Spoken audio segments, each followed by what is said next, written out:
Hello everyone, welcome to UPSC Navigator. In this video, we are going to discuss how I cleared UPSC prelims back to back after failing in my first attempt. First attempt में successfully failed होने के बाद मैंने ऐसा क्या किया कि back to back मेरा प्रीलिम्स क्वालिफाई होता गया। ठीक है, तो मेरी अप्रोच क्या थी, मेरी स्ट्रेटेजी क्या थी, वो सब मैं आपके साथ यहाँ पे डिस्कस करूँगा। मेरा फर्स्ट अटेम्प्ट जो था वो कब था, 2021 में। 2021 में मेरा फर्स्ट अटेम्प्ट था। तब कट ऑफ कितना गया था जीएस का, 92 अराउंड कुछ था। ठीक है, पॉइंट में कुछ था। और तब मेरा मार्क्स कितना आ रहा था जीएस में, 73, जो कि कट ऑफ से कितना कम है, 19 मार्क्स। ठीक है, 19 नंबर जो है कम है। वहीं आप देखेंगे 2024 में मेरे कितने मार्क्स आ रहे हैं, 112। ठीक है, ये वेरियस कोचिंग की आंसर की से देखने के बाद मैं आपको बता रहा हूँ, है ना। असली में कितना आया है, थोड़ा बहुत कम हो सकता है, थोड़ा ज़्यादा भी हो सकता है, वो जब यूपीएससी के आंसर की आएगी तब पता चलेगा। लेकिन अभी कितना दिख रहा है, 112। कट ऑफ जो बता रहे हैं वो कितना बता रहे हैं, 92 95 के अराउंड। मतलब कट ऑफ से कितने मार्क्स मेरे ज़्यादा है, अराउंड 15 प्लस। ठीक है, 15 प्लस मार्क्स ज़्यादा है। तो 73 से 112 तक का जो मैंने सफ़र तय किया है, ये कैसे किया, मेरी अप्रोच क्या थी, मेरी स्ट्रेटेजी क्या थी, वो मैं आपको यहाँ पे बताऊंगा। ठीक है, एक और चीज़ मैं आपको क्लियर कर देता हूँ कि 2021 में ये मार्क्स थे, 2022 में मेरा क्लियर था, है ना, 100 अराउंड मार्क्स थे। 2023 में मेरा जीएस क्वालिफाई था, लेकिन सीसेट नहीं था। ठीक है, जीएस में मेरे कितने मार्क्स आ रहे थे, 87.54, वहीं सीसेट में 58.33। ये आप जो देख रहे हैं 87.54, ये 2023 के हिसाब से आप देखेंगे तो काफ़ी अच्छा मार्क्स है। ठीक है, और 87.54 से 112 तक का सफ़र, ठीक है, 73 ले लें या 87.54 से 112 तक का सफ़र मैंने कैसे तय किया, मैंने क्या किया, है ना, वो सब मैं आपको यहाँ पे बताने वाला हूँ। तो वीडियो में आगे बढ़ने से पहले मैं आपको बता देता हूँ कि हम इस वीडियो में क्या क्या करने वाले हैं। तो देखो, तो सबसे पहले हम बात करेंगे कि सब्जेक्ट की प्रायोरिटी क्या होनी चाहिए। ठीक है, मेरी प्रायोरिटी क्या है वो भी मैं आपको बताऊंगा। ठीक है, उसके बाद हम बात करेंगे कि यूपीएससी के जो पीवाईक्यू है उसका एनालिसिस कैसे करना है ना। मैंने एक क्वेश्चन लिया है, उसके एग्जाम्पल से मैं आपको बताऊंगा। ठीक है, कि एनालिसिस कैसे किया जाता है। ठीक है, 2023 का एक क्वेश्चन लिया है मैंने, और 2024 में वहाँ से कैसे क्वेश्चन डिराइव हुआ है वो मैं आपको बताऊंगा। ठीक है, उसके बाद हम बात करेंगे कि जो टेस्ट सीरीज है उसने कैसे स्टूडेंट का अटेम्प्ट खराब किया है ना, उस पर हम बात करेंगे। जो पीवाईक्यू है सीडीएस सीएपीएफ एनडीए के, है ना, इनकी इंपॉर्टेंस क्या है, ये कैसे रिपीट होते हैं, है ना, वो मैं आपको एग्जाम्पल के साथ बताऊंगा, प्रूफ के साथ बताऊंगा कि कैसे क्वेश्चन यहाँ पे रिपीट होते हैं। जैसे 2017 में आप देखिए बायो रेमेडिएशन के ऊपर क्वेश्चन आया था सीएससी में, सीडीएस में क्वेश्चन आया हुआ है 2009 में, ईपीएफओ में आया है 2016 में। तो ये पीवाईक्यू की इंपॉर्टेंस है, ये मैं आपको बताऊंगा। ठीक है, तो चलो शुरू करते हैं। तो देखो, तो सबसे पहले मैं आपको बताता हूँ, ये यूपीएससी का प्रीलिम्स जो है ना, ये सबसे टफ स्टेज है।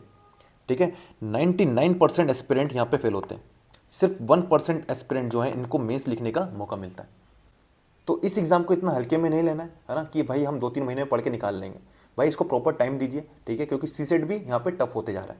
ठीक है, तो सीसेट को भी हमें बैलेंस लेके चलना है। तो देखो, सबसे पहले हमको क्या रखना है, हमको प्रायोरिटी सेट करनी है सब्जेक्ट को लेकर, कि हमें किन सब्जेक्ट को ज़्यादा प्रायोरिटी देनी है। तो सब्जेक्ट को लेके मेरी क्या प्रायोरिटी होती है और आपको क्या प्रायोरिटी रखनी चाहिए वो मैं आपको बताता हूँ। ठीक है, तो सबसे पहले हमको क्या कवर करना है, हमको कवर करना है पॉलिटी। पॉलिटी जो है यहाँ से आप देखेंगे एवरेज कितने, 15 क्वेश्चन आपको देखने को मिलेंगे हर साल। और इन 15 क्वेश्चन में से मैक्सिमम क्वेश्चन आप लक्ष्मीकांत से बना सकते हो। यदि आपने लक्ष्मीकांत अच्छे से पढ़ी है ना, तो आप 15 में से 10 से 12 क्वेश्चन आप इजीली बना सकते हो। तो लक्ष्मीकांत आपके प्रीलिम्स एग्जाम के लिए बाइबल है ना। इस बुक को आप अच्छे से पढ़ लीजिए, है ना, कि यहाँ से जो क्वेश्चन आ रहे हैं वो आपसे गलत ना हो। ठीक है, फिर आता है हमारा इकोनॉमी।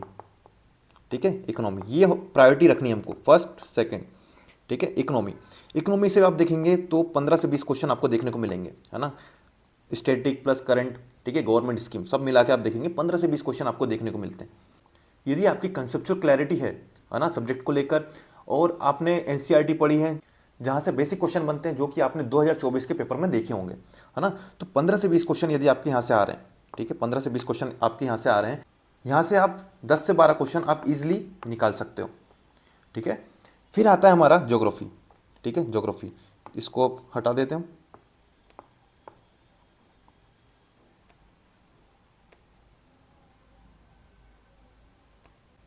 थर्ड प्रायोरिटी हमको क्या रखनी है, ज्योग्राफी।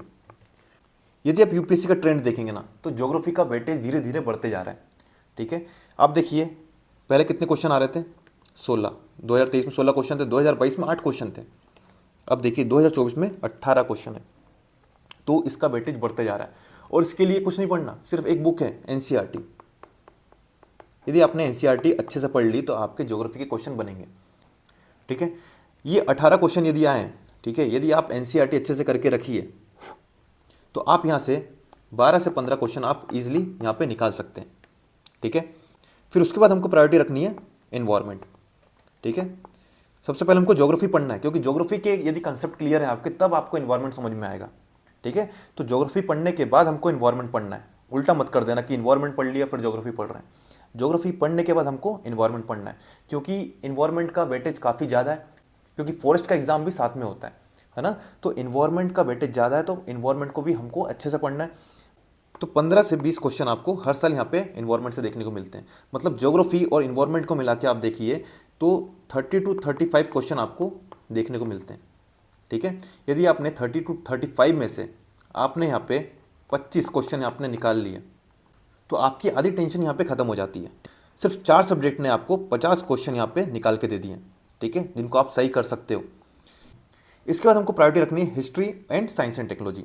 ठीक है, हिस्ट्री में आपको बताता हूँ कि यूपीएससी का जो ट्रेंड है वो अभी कैसे जा रहा है कि जो मॉडर्न हिस्ट्री है ना वहाँ से क्वेश्चन कम होते जा रहे हैं और आर्ट एंड कल्चर से क्वेश्चन बढ़ते जा रहे हैं। आर्ट एंड कल्चर और मेडाइवल हिस्ट्री से क्वेश्चन बढ़ते जा रहे हैं। तो हमको भी प्रायोरिटी में क्या रखना है, हमको आर्ट एंड कल्चर जो है इसको देखना है। ठीक है, इसके लिए एक फाइन आर्ट की एनसीईआरटी है, 11th क्लास की फाइन आर्ट की एनसीईआरटी, वो आप देख सकते हैं, 11th क्लास की फाइन आर्ट। ठीक है, और नितिन सिंघानिया को आप सेलेक्टिव रीडिंग कर सकते हैं। नितिन सिंघानिया, इसकी सेलेक्टिव रीडिंग कर सकते हैं।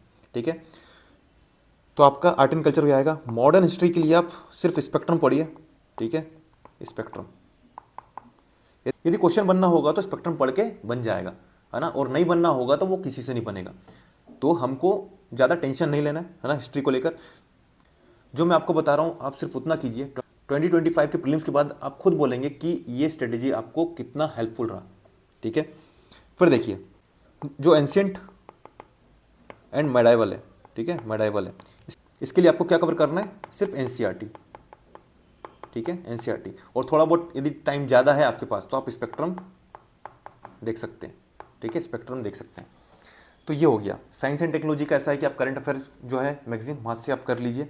ठीक है, क्योंकि साइंस एंड टेक्नोलॉजी के जो क्वेश्चन आते हैं, ठीक है, वो अप्लाइड क्वेश्चन रहते हैं। ठीक, मैक्सिमम क्वेश्चन आपको ऐसे देखने को मिलेंगे कि भाई इस टेक्नोलॉजी का एप्लीकेशन क्या है ना, नैनो टेक्नोलॉजी इसका एप्लीकेशन क्या है, भाई सब कुछ हो सकता है। वहाँ आप थोड़ा लॉजिकल गेस करके सॉल्व कर सकते हैं। ठीक है, तो ये आपका हो गया प्रायोरिटी हमको क्या रखनी है। ठीक है, तो प्रायोरिटी मैं आपको फिर से बता देता हूँ। सबसे पहले पॉलिटी, फिर इकोनॉमी, फिर ज्योग्राफी, एनवायरनमेंट, देन हिस्ट्री, फिर साइंस एंड टेक्नोलॉजी। हिस्ट्री में भी प्रायोरिटी क्या होनी है हमको, मॉडर्न। ठीक है, मॉडर्न हो गया। उसके बाद मॉडर्न में हमको क्या पढ़ना है, स्पेक्ट्रम, सिर्फ स्पेक्ट्रम, कोई दूसरी बुक नहीं। ठीक है, फिर एंशिएंट मेडाइवल।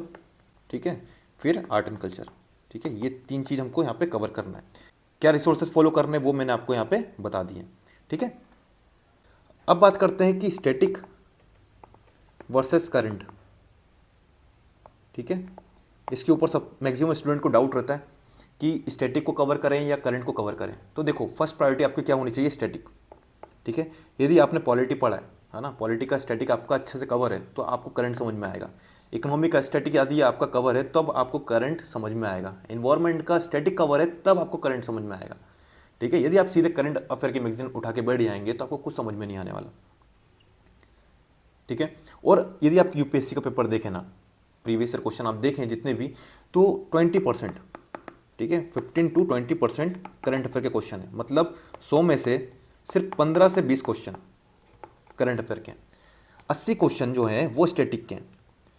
तो आप खुद सोचिए आपको ज़्यादा टाइम किस में देना चाहिए, स्टैटिक में देना है या करंट अफेयर में देना है। मैक्सिमम स्टूडेंट गलती क्या करते हैं, और ये मैंने भी की थी मेरे फर्स्ट अटेम्प्ट में, कि मैं करंट अफेयर को रट रहा हूँ, PT 365 उठा ली उसको पढ़ रहे हैं, लेकिन स्टैटिक का रिवीजन नहीं हो पा रहा है। तो ये गलती मैक्सिमम स्टूडेंट करते हैं, मैंने भी की है, इसलिए मैं आपको बता रहा हूँ कि 15-20 क्वेश्चन जो हैं इसके पीछे भागने के बजाय यदि आप 80 क्वेश्चन के पीछे भागोगे ना तो वो ज़्यादा आपको हेल्प करेगा प्रीलिम्स क्वालिफाई करने में। ठीक है, करंट अफेयर पढ़ना है, मैं इग्नोर करने को नहीं बोल रहा हूँ, करंट अफेयर पढ़ना है। ठीक है, उससे स्मार्ट तरीके से पढ़ना है। ठीक है, ऐसा नहीं कि सिर्फ करंट अफेयर पढ़ते जा रहे हैं, ठीक है, और स्टैटिक को इग्नोर करते जा रहे हैं। स्टैटिक पढ़ना है, स्टैटिक को प्रायोरिटी देनी है, करंट अफेयर को भी पढ़ना है, क्योंकि यदि आपने स्टैटिक पढ़ा है साथ में करंट अफेयर भी पढ़ा है तो आपको एक कॉन्फिडेंस आएगा, आपका जो नॉलेज एरिया है वो बढ़ेगा। और यदि आपका नॉलेज बढ़ेगा, ठीक है, नॉलेज बढ़ेगा तब आप स्मार्ट गेस वर्क कर पाएंगे। इस एग्जाम में स्मार्ट गेस वर्क काफ़ी इंपॉर्टेंट रोल प्ले करता है ना, बिना स्मार्ट गेस वर्क के आप क्वालिफाई नहीं कर सकते। ठीक है, तो लॉजिकल थिंकिंग डेवलप करनी है तो वो कैसे होगी, सबसे पहले स्टैटिक, ठीक है, स्टैटिक हो जाए उसके बाद करंट अफेयर, है ना, दोनों जब हो जाएंगे तब आपको आएगा कॉन्फिडेंस। और जब आपका स्टैटिक और करंट अफेयर दोनों कंप्लीट हो गया है तब आप स्मार्ट गेस वर्क भी कर पाएंगे, क्योंकि 40 अराउंड क्वेश्चन ऐसे होते हैं जो आपसे एग्जाम में बन जाएंगे। उसके ऊपर यदि आपको जाना है 60 to 65 क्वेश्चन नेट करेक्ट करने हैं ना, तब आपको स्मार्ट गेस वर्क करना पड़ेगा, आपको रिस्क लेनी पड़ेगी। वो सब कैसे होगा, वो होगा जब आपका स्टैटिक पे कमांड होगी, है ना, और साथ में करंट अफेयर भी आपका कंप्लीट होगा। ठीक है, तो करंट अफेयर को छोड़ना नहीं है, उसको कवर करना है, लेकिन प्रायोरिटी किसको रखनी है, स्टैटिक को, क्योंकि 80 क्वेश्चन आपके यहीं से आ रहे हैं। ठीक है, 15 से 20 क्वेश्चन करंट अफेयर के हैं। ठीक है, तो प्रायोरिटी लिस्ट मैंने आपको बता दी है। अब देखो पीवाईक्यू का एनालिसिस कैसे किया जाता है वो मैं आपको बताता हूँ। 2023 में क्वेश्चन आया था, about 3/4 of world cobalt a metal required for the manufacture of batteries for electric motor vehicle is produced by.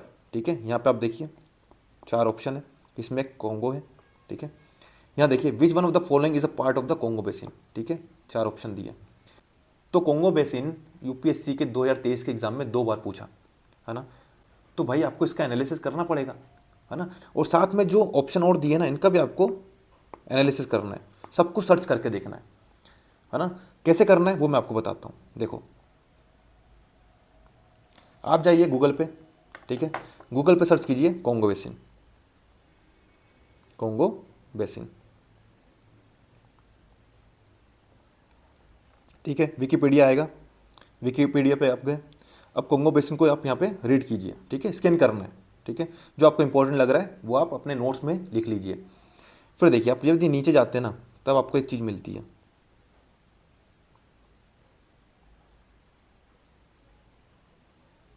ये देखिए यहाँ पे आप देखिए, in 2017 British scientist discover that peatland in the covert central which cover a total of 1,45 square kilometre contain 30 billion ton of carbon और 20 years of US fossil fuel emission.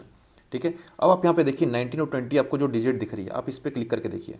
19 पे क्या है, world largest tropical Peatland found in Congo basin. ठीक है, ये एक fact आप देख रहे हैं। अब देखिए इसी फैक्ट से यूपीएससी ने क्वेश्चन बना दिया 2024 में, one of the following region has the world largest tropical peatland which hold about 3 years worth of global carbon emission from fossil fuel and the possible destruction of which can exert detrimental effect on the global climate. Which one of the following denotes that region? ठीक है, तो इसका answer क्या होगा, इसका होगा Congo basin. क्यों, क्योंकि हमने एनालिसिस किया। ठीक है, पीवाईक्यू का एनालिसिस इस तरह किया जाता है, आपको गूगल सर्च करना पड़ेगा, हर एक ऑप्शन को देखना पड़ेगा।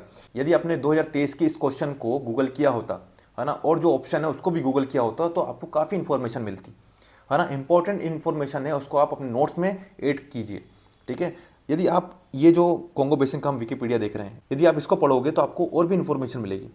ठीक है, मैं आपको सिर्फ एक इन्फॉर्मेशन बता रहा हूँ कि इस इन्फॉर्मेशन से यूपीएससी ने 2024 में क्वेश्चन बना दिया। तो इस तरह आपको यूपीएससी का पीवाईक्यू एनालिसिस करना है।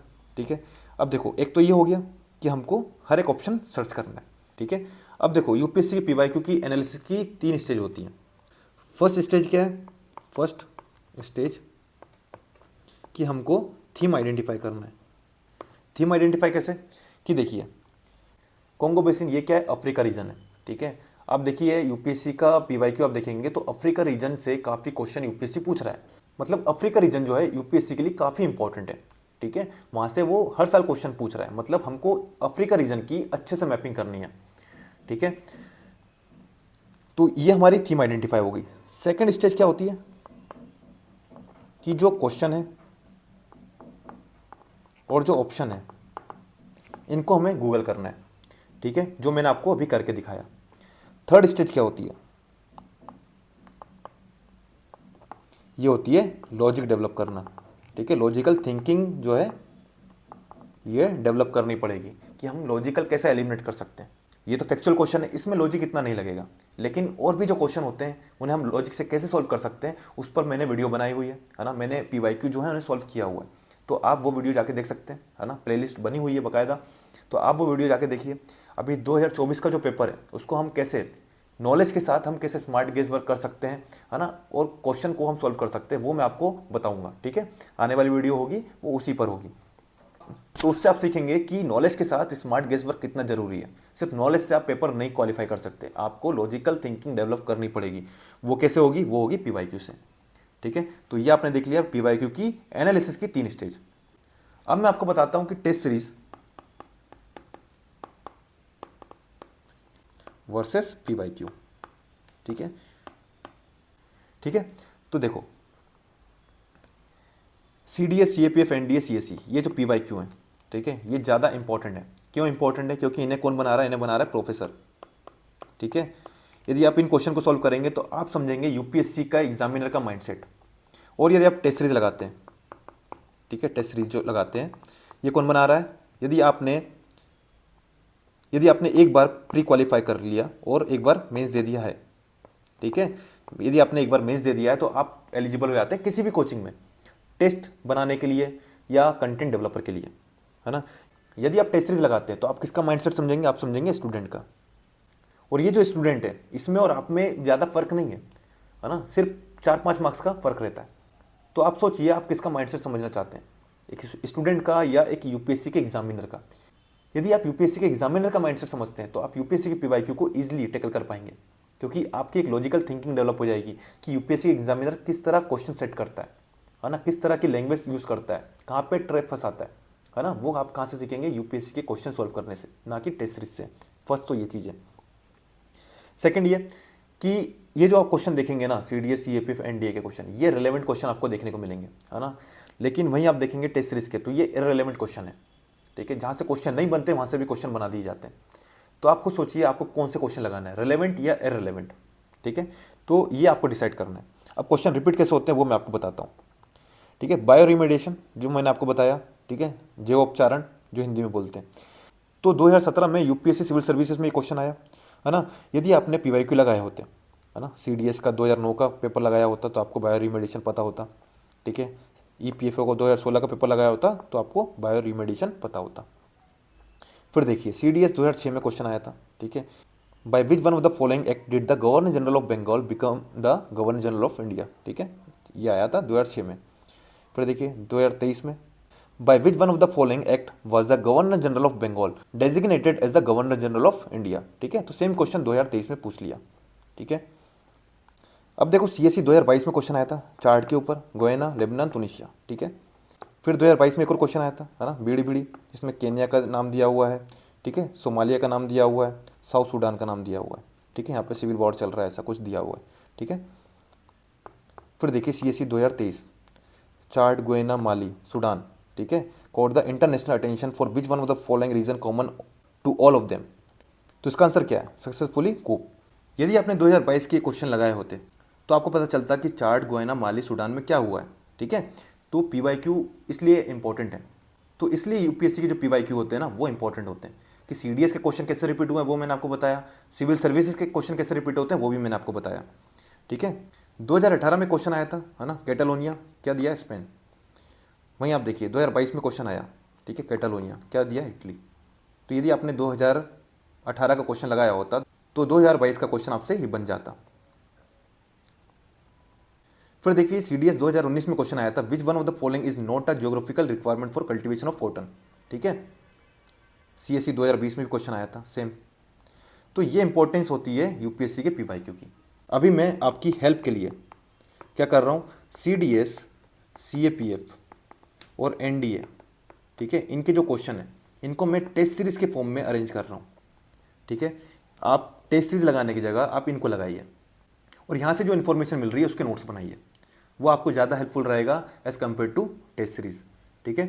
फॉर एग्जाम्पल मैं आपको बताऊँ, ये हिस्ट्री का टेस्ट है ना, एक टेस्ट में आपको 100 क्वेश्चन देखने को मिलेंगे, ठीक है, 100 क्वेश्चन आपको देखने को मिलेंगे हिस्ट्री के। सारे क्वेश्चन आप CDS के क्वेश्चन ये आप देख सकते हैं, ठीक है। एक टेस्ट में कितने क्वेश्चन है? 100। ऐसे आपके पास यदि 10 टेस्ट आते हैं तो आपके पास रिलेवेंट क्वेश्चन, वो भी यूपीएससी के, कितने क्वेश्चन आपके पास आ गए? 1000 क्वेश्चन। यदि आपने 1000 क्वेश्चन सिर्फ यूपीएससी के कर लिए, जिसमें सीडीएस, सीएपीएफ, एनडीए सबके क्वेश्चन है ना, तो इसके बाहर क्या ही आएगा? आपने सब कुछ कवर कर लिया, क्योंकि यूपीएससी का फोकस एरिया यही है और यूपीएससी ने यहाँ से क्वेश्चन बनाए हुए हैं और यही क्वेश्चन रिपीट होते हैं, यही स्टेटमेंट रिपीट होती रहती है लैंग्वेज चेंज करके, है ना। तो यदि आपने 1000 क्वेश्चन हिस्ट्री के लगा लिए, है ना, ऐसे ही अपने पॉलिटी के लगा लिए, तो आपके कोर सब्जेक्ट तो खत्म। अब रही इकोनॉमी की बात, है ना, तो इकोनॉमी के क्वेश्चन इनमें नहीं आते इतने, तो इकोनॉमी के लिए आप किसी कोचिंग की टेस्ट सीरीज लगा सकते हैं, है ना। सिर्फ जो सेक्शनल टेस्ट होते हैं वो लगा लो, फुल लेंथ लगा लो, खत्म। ये आपको करना है, क्योंकि ये चीज़ मैंने की है, ये चीज़ मैंने फॉलो की है, वही चीज़ मैं आपको बता रहा हूँ। मैंने टेस्ट सीरीज नहीं लगाई, सिर्फ लगाता था इकोनॉमी की, ठीक है। बाकी पूरा लगाता था मैं क्या? पीवाईक्यू, सीडीएस, सीएपीएफ, एनडीए के क्वेश्चन इन्हीं को लगाता था, इन्हीं के नोट्स बनाता था। तो आप भी यही कीजिए, ये आपको ज़्यादा हेल्प करेगा as compare to test series लगाने से, ठीक है। तो ये मेरी स्ट्रेटेजी थी, ठीक है, जो मैंने फॉलो करी। तो मैं अपनी स्ट्रेटेजी को समराइज़ करूँ कि कैसे मैंने 72 से 112 तक का सफ़र तय किया। तो सबसे पहले मेरी स्ट्रेटेजी क्या थी कि भाई मैंने प्रायोरिटी रखी सब्जेक्ट को लेकर, ठीक है, कि कौन से सब्जेक्ट को मुझे प्रायोरिटी रखनी है। सेकंड, स्टैटिक जो है इसको प्रायोरिटी दी है। इसके बाद आता है करंट अफेयर, ठीक है। लोग उल्टा कर देते हैं, करंट अफेयर को पहले पढ़ते हैं, स्टैटिक को इग्नोर करते हैं। तो स्टैटिक को फर्स्ट प्रायोरिटी आपको देनी है, उसके बाद करंट अफेयर, ठीक है। थर्ड आता है पीवाईक्यू का एनालिसिस, ठीक है, कैसे करना है वो मैंने आपको बता दिया। फोर्थ आता है टेस्ट सीरीज की जगह मैंने लगाया पीवाईक्यू, ठीक है, सीडीएस, सीएपीएफ, एनडी के जो क्वेश्चन थे वो लगाए। तो यदि आप ये चीज़ फॉलो करते हैं तो ट्रस्ट मी, आपके कट ऑफ से 15 से 20 मार्क्स ऊपर ही रहने वाले हैं, ठीक है। लेकिन आपको ये करना पड़ेगा, क्योंकि कोई भी शॉर्टकट नहीं है, सक्सेस का कोई भी शॉर्टकट नहीं है। आपको मेहनत करनी पड़ेगी, आपको हार्ड वर्क करना पड़ेगा। हार्ड वर्क के साथ हमें स्मार्ट वर्क करना है, ठीक है, स्मार्ट वर्क करना है। तो ये कैसे करना है उसके बारे में मैंने आपको बता दिया है, ठीक है। और एक और चीज़ मैं आपको बता दूं कि ये जो मैंने आपको बताया कि ये जो सीडीएस, सीपीएफ के जो क्वेश्चन है वो आपको कहाँ मिलेंगे, है ना। तो आप टेलीग्राम ग्रुप ज्वाइन कर लीजिए, वहाँ आपको सारी अपडेट मिल जाएगी, ठीक है। टेलीग्राम का जो लिंक है वो डिस्क्रिप्शन बॉक्स में आपको मिल जाएगा। तो होप आप लोगों को समझ में आया होगा, वीडियो पसंद आई होगी। वीडियो पसंद आई तो प्लीज़ लाइक कीजिए, शेयर कीजिए दोस्तों तक, और हाँ, चैनल पर नए तो चैनल को सब्सक्राइब कर लीजिए, ठीक है। तो समाप्त करते हैं अपनी इस वीडियो को यहीं पर। जय हिंद, जय भारत।